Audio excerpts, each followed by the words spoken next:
Good evening and welcome to the Nobody Asked Me Guy Show. I'm your host, Melvin Casey Lars. This evening, you are in for a treat. We have a real Renaissance man here with us this evening, guys, in the person of Mayor Danny Smith from the great city of Marion in the state of Louisiana.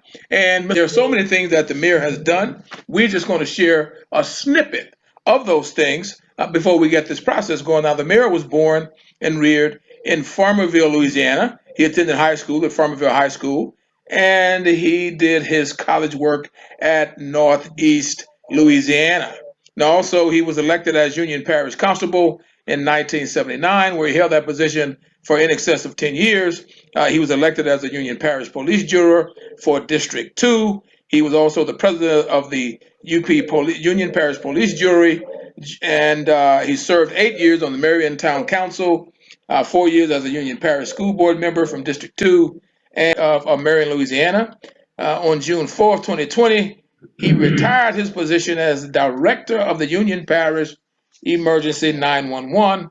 Now, this gentleman has worked 52 years full time and as a public servant. After this term of mayor is completed, he will have held various public service offices for over 39 years.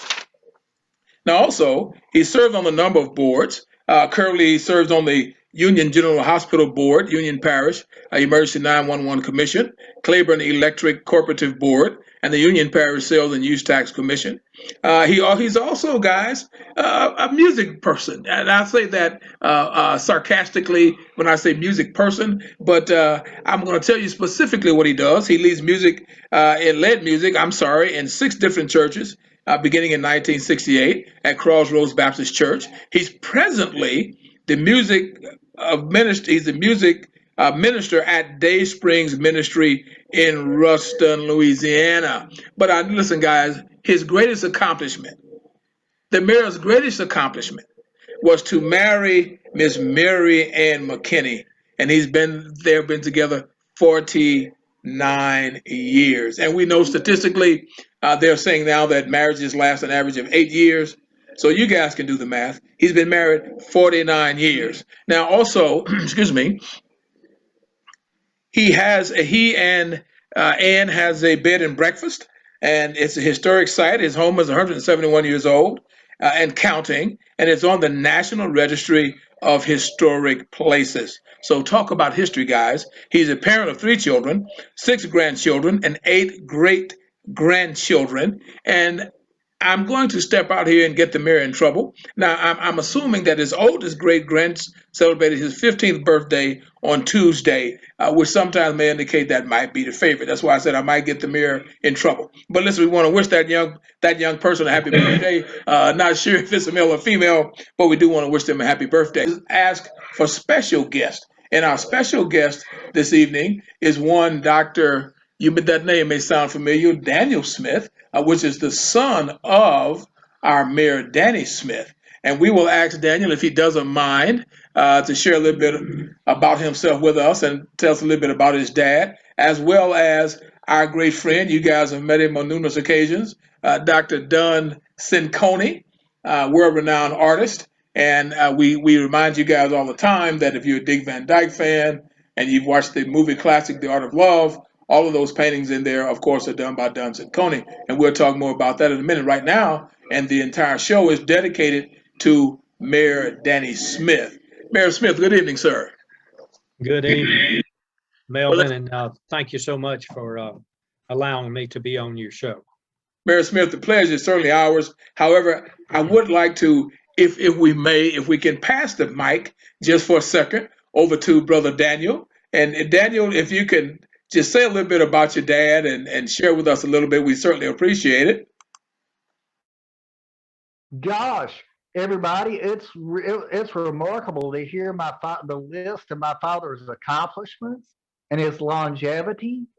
Even though all that's impressive, what a lot of people haven't seen behind the scenes is that my father is the sort of man who does not get ruffled. He represents his entire constituency fairly. He's one of the best people I've ever met. And even people who, dare I say, people who aren't really, not necessarily against him, but even who aren't on his team particularly, somebody might not like him or whatever, but my dad's always able to either work with him or work around him with grace. And that astounds me because that can be hard for me to do. And he is a huge role model in that respect. Like him, I'm interested in music, and I try to be at least decent to other people. I try to be good to other people. And a lot of the things that come out of my mouth are straight out of his songbook, so to speak. And that makes me very happy and amuses the heck out of me a lot of times. Wow, fantastic. That's very great to hear. Dr. Dunstan Coney, if you will, if you share a little bit with us about our mayor and your Well, connection. Mayor Danny Smith and Mrs. Smith, I met in Farmersville about a year and a half ago at an exhibit. And after that, we have kept in touch with each other and we've become friends. They invited Triplet, another artist, and I to their home, and at which time we brought him one of my books that I recently finished, titled Time Is Not My Burden. And to sit there with Mrs. Smith and the mayor in that magnificent home that is alleged to have been built and by the hands of one of my relatives from many, many years ago when they came to that area out of MARION, Alabama, as slaves at that particular point. So there's an incredible amount of history that's wrapped up into this town of MARION, and my family is deeply connected to it. Wow, that's very interesting. Now, tonight's show is titled very simply, From John Q. Citizen to Politician. And you heard the resume that we shared on the mayor and the number of years he's been in politics. Mayor, if you will, we don't want to ask you a lot of questions per se, but if you will kind of give us an insight a little bit into who you are. We've heard greatly from Daniel. He's very kind. Everybody should have a son that kind and that thoughtful and love us like that. Don has shared. What I would like to do is for us to hear from Mayor Danny Smith himself as he perceives Danny Smith, because these questions obviously will address a lot of things, but many times our audience never get to meet our guest. So, as I said, Daniel has done a fantastic job. Dunstan Coney has done a fantastic job, but we'd like to hear how Mayor Danny Smith perceives Mayor Danny Smith. Okay. Thank you, Melvin. Actually, I grew up in a home where my daddy was in political life, and he was a state representative for two different terms. The first term it was Union Parish, and the second term it was Union and Morehouse parishes. So, looking back, and I've told people, it's almost a situation like you learn things, kind of like tacit knowledge. You learn some things, and maybe even to the point where you're a little on the brainwash side, to where that's what you know. You learn and you don't even realize you're learning it. So I think it was more interesting and appealed to me more at that time than what I probably realized. So I think that was what I would call the springboard from my interest and desire to serve in public life. Okay, wow.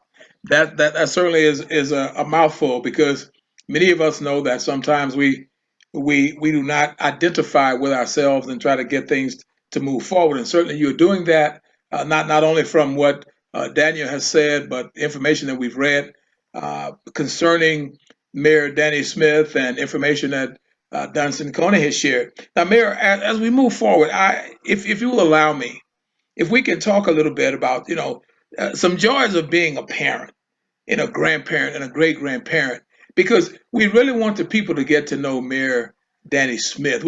Okay.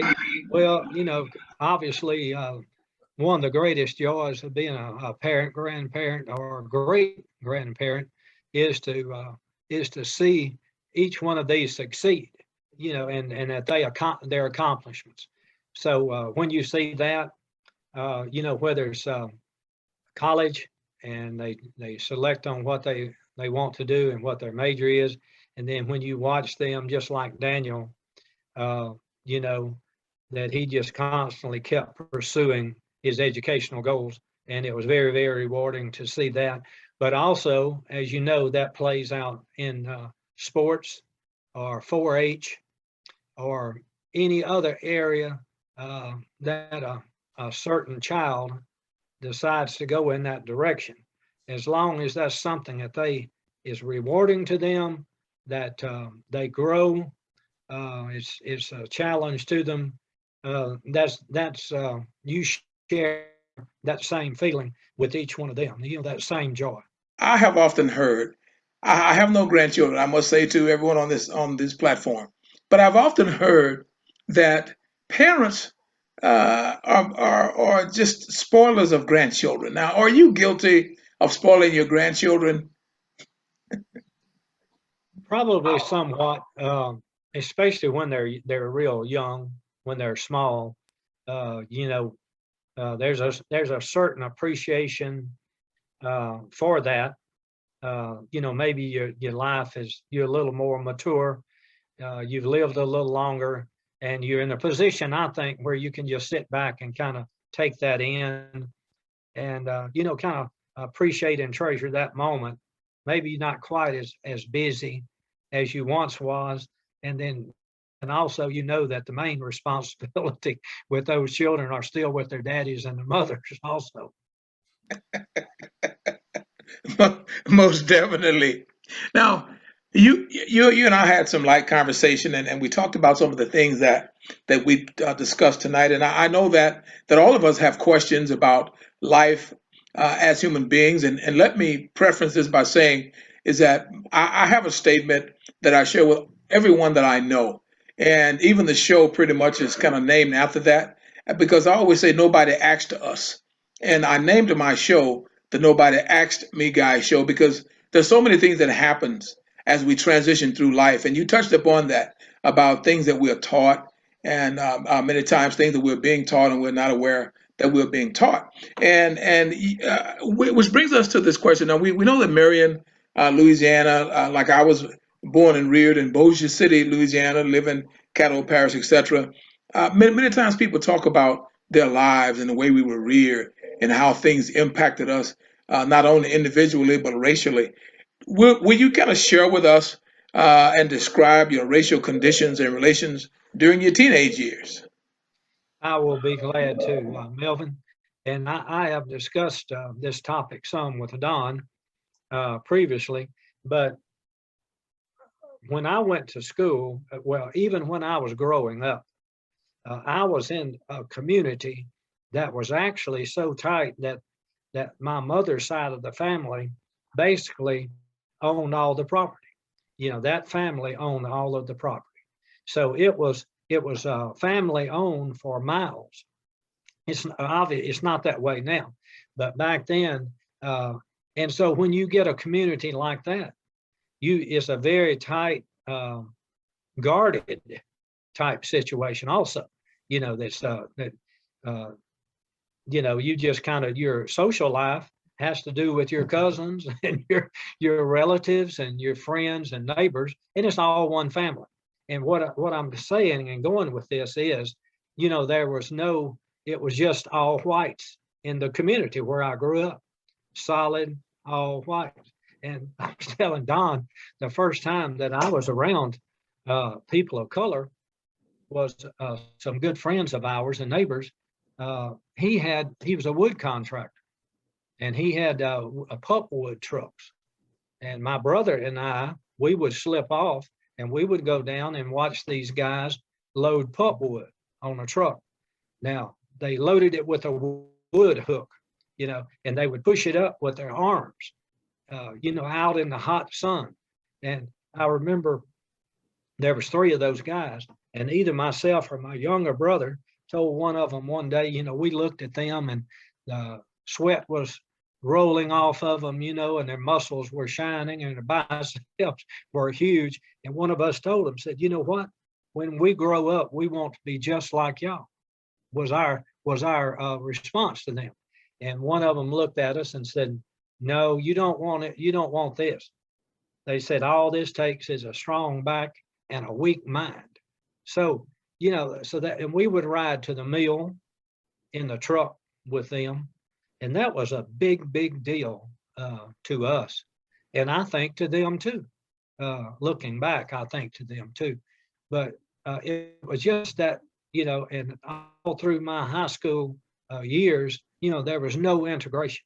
In fact, the schools were integrated, Melvin, a couple of years after I had graduated. So my life at that point was so different from what it has turned out to be.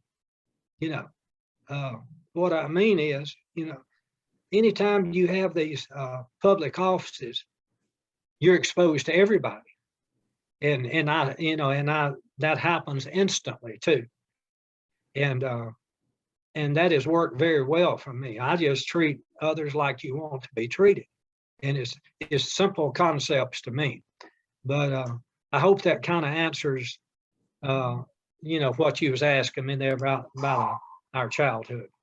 Yes, sir. It most certainly does answer it, because that Mayor, allow me to say, is that I appreciate the answer, and I see my audience with thumbs going up and hearts going up, is because all of us have to understand this, and you're sharing that with us, is that, and it basically the last thing you said, treat others like you wish to be treated, and that but it can be amazing sometimes that such a simple concept can be so difficult for some people, regardless of race, creed, or color, or regardless of what who one chooses to how one chooses to identify himself. So yes, sir, that certainly does answer it. Now, and which is a perfect segue into what you're sharing. Can you compare and contrast race relations during your youth with your personal race experiences today?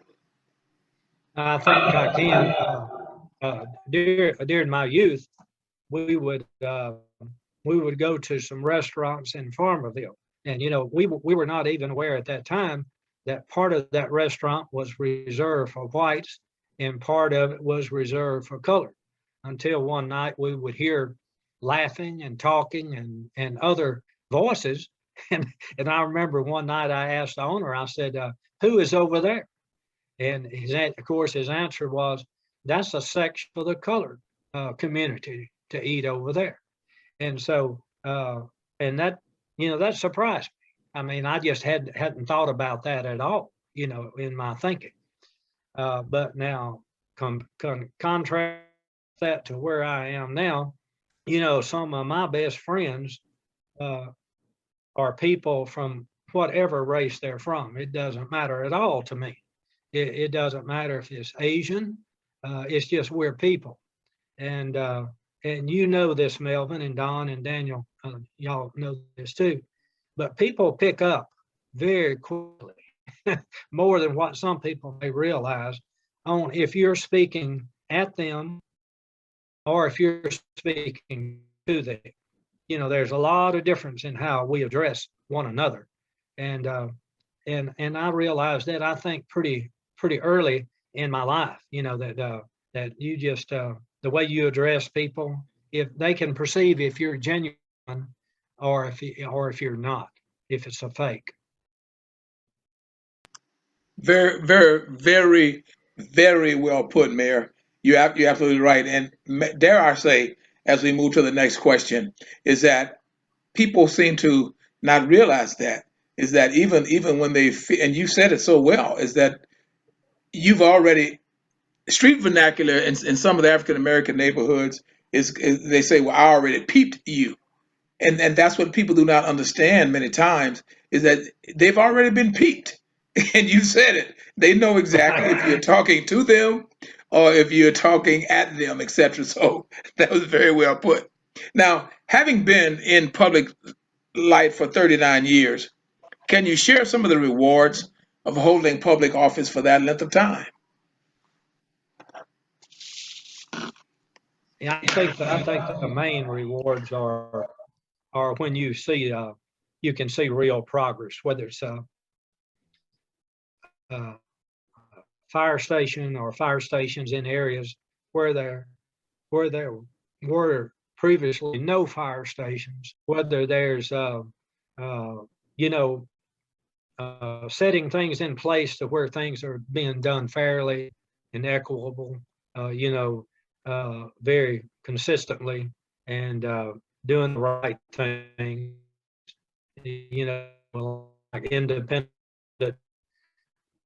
maybe like if you have a priority list on your streets or your roads, then that fares you can, whether it's a traffic ticket, you know, sometimes there's a reason that people are behind on a payment, and it's not always a black and white situation. Sometimes there's a gray area, and I like to think that I like to look at that, and you try to have some patience.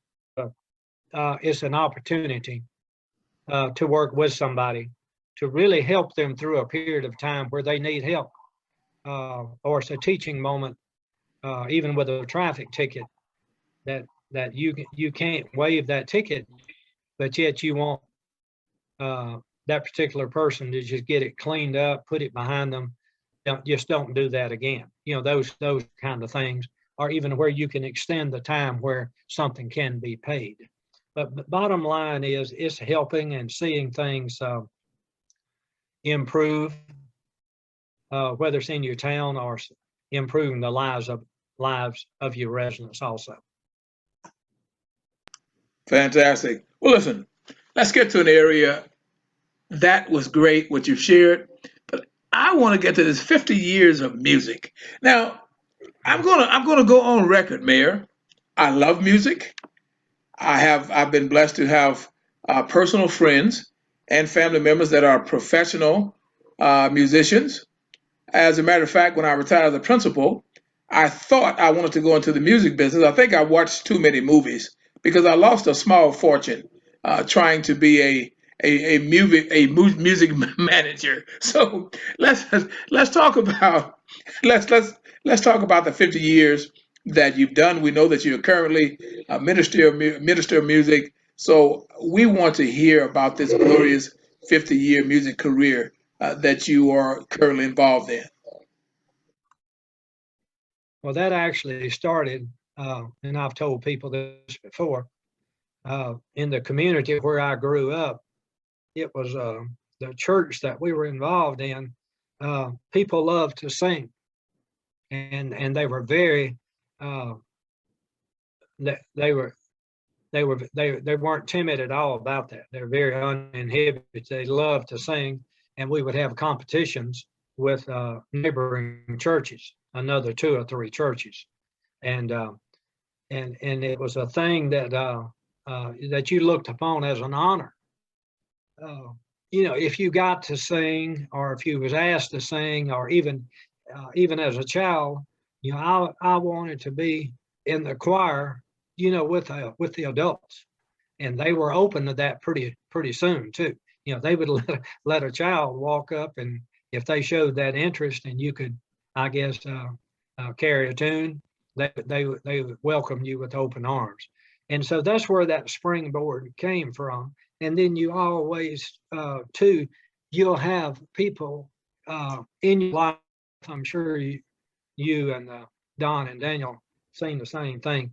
They'll make an impression on you. There may be a music leader, and they may be kind of go out of their way to befriend you, and then you like that person, and then that just kind of carries over to, I like him, and I think some of that wears off on you later in your life. But music is so important, as you know, to all of us, and people that don't realize that they are really missing a huge part of living, in my opinion. Well, I certainly agree because Mayor, I when I used to hear as a young person about music being a universal language, of course I understood the connotation of it. However, I never, as a much younger person, I never took time to ingest that. And what you said brings back memories from being a child when you express an interest in singing, where the adults are so receptive and want you to be a part and that kind of thing. So as we stay on that path, did you ever have aspirations to go out and make a life in music alone as a solo artist or with a group of individuals? No, I never did, and I think I don't know if I was ever that good. Number one, and the second thing was I was always working, and so the times that I led music at different churches was always on a part-time basis. Now, at one time in Farmerville, actually we had an orchestra, which was just a ton of fun. I mean, like a keyboard, a music teacher on the piano, a lady on the keyboard. We had electric drums. We had bass guitar, lead guitar, and even a young lady playing an alto saxophone.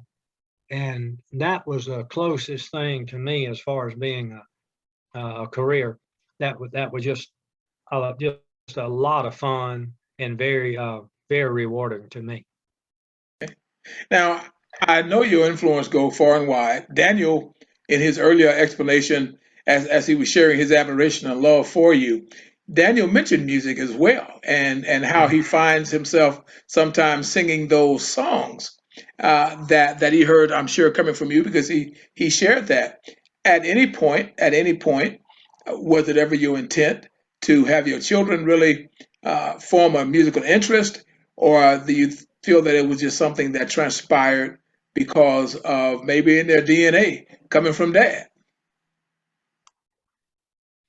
He was exposed to music also throughout his youth. But a little story about Daniel, the way I remember it went something like this.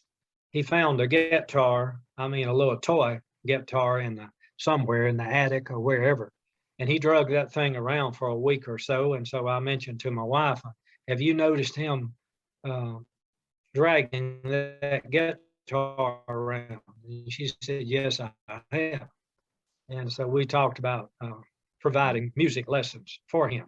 And I believe we carried him to Monroe to Ziegler Music. There was a guy there, a music instructor by the name of George, and he taught him a number of different styles and genres of music. And I think we did that almost every Saturday for a couple of years. So that's where he is really, officially started, I think, with him. You know, let me ask the ultimate question. Many times, children will say, "I don't want to do what my dad did." I mean, and I have encountered this over and over and over as a teacher, as a coach, as a principal, etc. And I have often wondered, most kids want to do what their dads did. And Daniel, I'm putting you on the spot now. That even though he drug the guitar out, was Daniel ever at a point where he did not want to pursue that music because that's what dad was doing? I'm putting you on the spot, Daniel. Oh, no, no, no, no. I'll tell you what.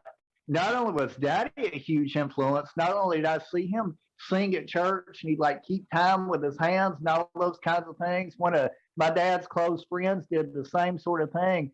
My Aunt Roz was up in there.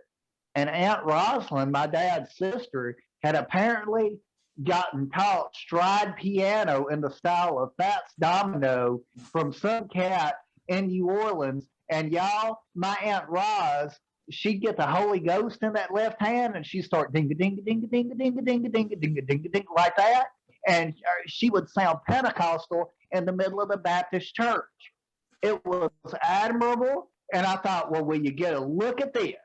Aunt Roz is stepping out with this. She was off the chain. We didn't say off the chain, but that's what it amounted to. Aunt Roz was off the chain. And I always thought, well, I wish I could be able to do that. And it just kind of snowballed from there. I mean, the way I play guitar, the way I approach music is different than how my dad does it. It's louder. I'm quite sure the volume of the amplifier keeps creeping up with me. And it's the way I play is really like that, really twangy and noisy. Sometimes I can turn the tone knob down a little bit and get jazzier with it, depending on what I'm doing. But no, I've never said, well, I don't want to go into music because it's what my dad does. I think I've sort of, it's an affirmation of what my dad does, but the way I approach music's differently in that it's more aggressive, basically. The way I play guitar is usually more aggressive, even though I can like back off of it if I'm playing jazz, or if I'm playing like solo blues shows. I play solo acoustic blues shows down here at this lady's art gallery down here in Lafayette. And it's like, I play slide guitar and I sing and play harmonica on a mouse rack. And it's different than how my dad approaches music. It's somewhere in between my dad and Roz. And then it's got this crank the amp thing going too that neither of them really do. But no, I've never thought, well, I don't want to do it because my dad does it. It's like Daddy was saying about things that he learned as a kid. I think there's a strong case for, what am I trying to say here? It's almost like the nature versus nurture debate. Something like you mentioned earlier, Mr. Mail. Sometimes we wonder if things are in our gene pool, and then sometimes we wonder if things are learned behavior, and then other times we just influence each other and are influenced by each other without realizing it. So it's important to watch what we say and do, isn't it? So no, I don't think I've ever thought that I didn't want to do it because my dad did it. It's just been something I've been around and I've kind of adapted it to where I made the notes in my head come out of the guitar amp or out of the harmonica holes or whatever it was I was trying to do. That's rich. That is rich. And listen, see, I was, Don knows this, but I have a lot of young people that watch my show, and so often we always want to make sure that we speak positivity. And I wanted to ask that question without reservations because, Daniel, I'll tell you flat out, when you started talking initially and you were talking about your dad, I knew that I was going to get that richness that you just gave me. And so I want to thank you and your dad for that, because my audience needs to understand as well is that when we have guests, our guests always bring something to the table that's going to enrich families, not only tickle their ears, but it's going to enrich their psyche. It's going to help them understand and work more diligently through life. Now, how does the town of Marion, Louisiana, compare to other towns the same size? Let's say on a scale 0 to 10, with 10 being the maximum. Usually you probably critiquing, you're the toughest on yourself compared to others, but I'm going to say on 0 to 10 with the businesses that we have for a town this size, I'd probably say about a 7 at this point, which leaves a lot of room for us to improve. We have a lot of things that we need to work on, and in the past, there's things that could have been done and worked on that was left off, or just maybe not aware that we could have been accomplishing more. But as far as the businesses that we have, I think we're doing much better than places and towns our size. But my thing is, it's on the side of the looks of it. The cosmetic side of it is where we need to improve. There are places like Natchitoches. You mentioned Caddo and Bossier.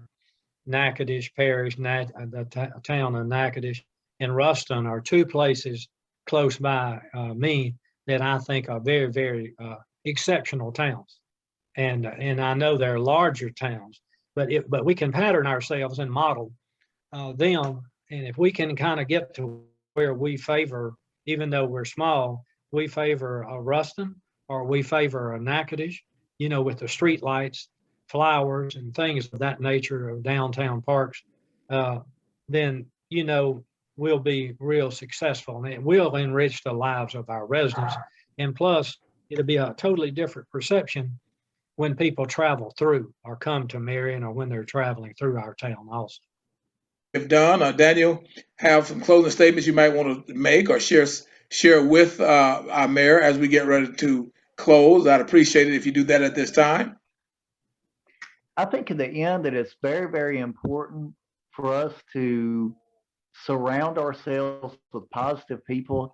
And much as my dad, the mayor, has done, it's very important for us to be the good, regardless of where other people are coming from, whether they think like us, whether they believe like us, whether they have the same amount of money as we do. It's important for us to be the good.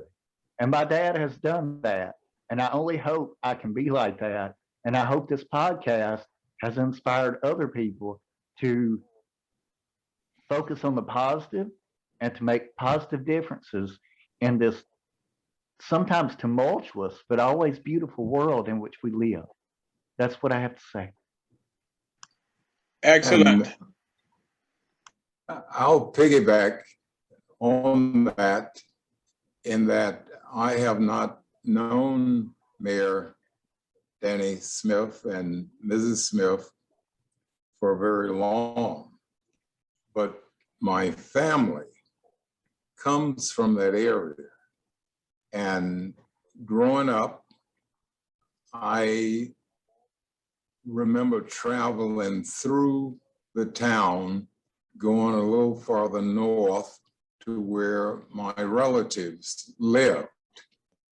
And stories that I heard from my relatives were always very positive about Marion and the other surrounding communities.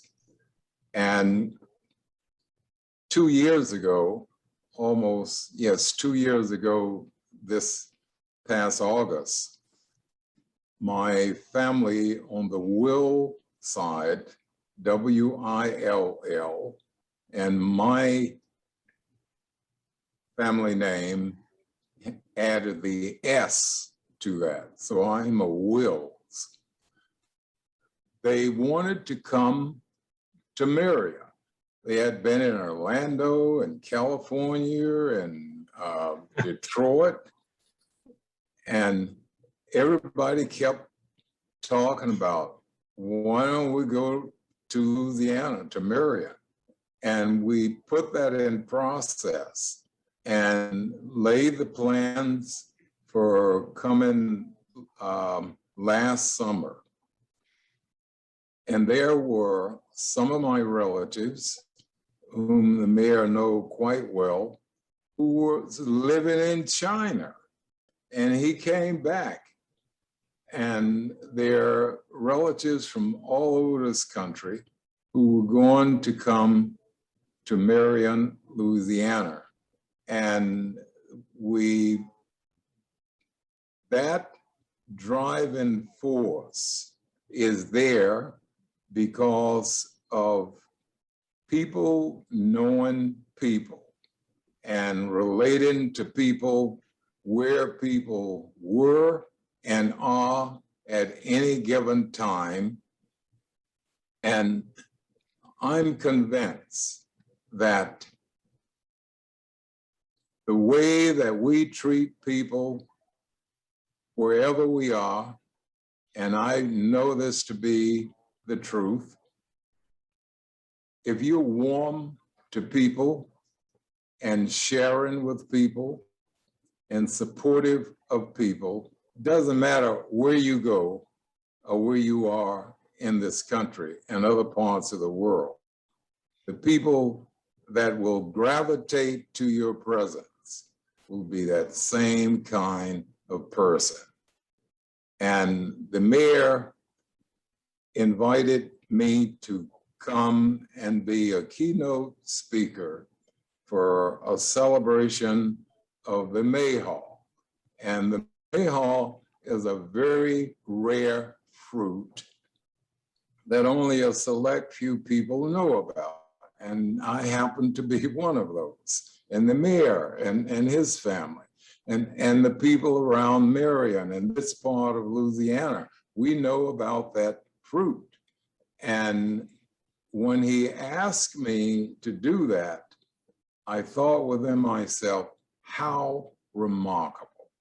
What a great honor to be asked to come to the community where my great grandparents were brought to live and make a life. And they did it. And from them, and because of that community that grew up around a church called St. Paul, my life direction was set forth.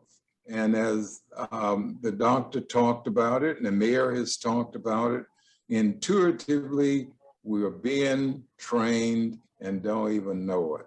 So the good thing about the mayor and his family and Marion, Louisiana, is a lot of wonderful things are happening there. So I think that this is a great event, and I feel very honored to be here to share this testimony with you. Wow. Powerful, powerful. Mayor, wow. It's I don't know what else to say other than nothing. The floor is yours, sir. Well, I just want you to know that it's been an honor and a true pleasure for you to invite me to be on your show, your podcast. And I do want to thank Daniel and also Don for being here and being supportive and the kind words that they have spoken also. And it's just really been a good thing for me, and it's been a pleasure. The pleasure has been all ours. And please allow me to say that there were other guests that we invited. Unfortunately, we were not able to make contact. So I want to go on public record to say that there are other friends that support the mayor. Because of time constraints, we were not able to contact them in the appropriate amount of time. So as my guests are here, and as you're looking, we thank you so very much for being here tonight to listen with and to share with and to hear all of the phenomenal things that's happening in Marion, Louisiana, being led by none other than the Honorable Mayor, Danny Smith. Because we all know how our towns can be, whether we like to admit that or not. We all know there's a lot of work that needs to be done, and we all know there's a lot of consternation many times because everyone fails to put forth the efforts to make our towns what they are. So we here at the Nobody Asked Me Guy show are indeed honored to have the honor badge from Marion, Louisiana. Ladies and gentlemen, we bid you adieu. We're so happy that you thought enough of us to come out and join us. So as we close, we're saying to Mayor Danny Smith and his guest, Don Cinconi, and none other than Daniel Smith, the mayor's son, is that we are so happy again, and we appreciate you guys being here. And we want you to know on behalf of the Nobody Asked Me Guy show that this show has truly been enriched by your presence. And we want you guys to have a great and marvelous night. Thank you, Mel. Thank you.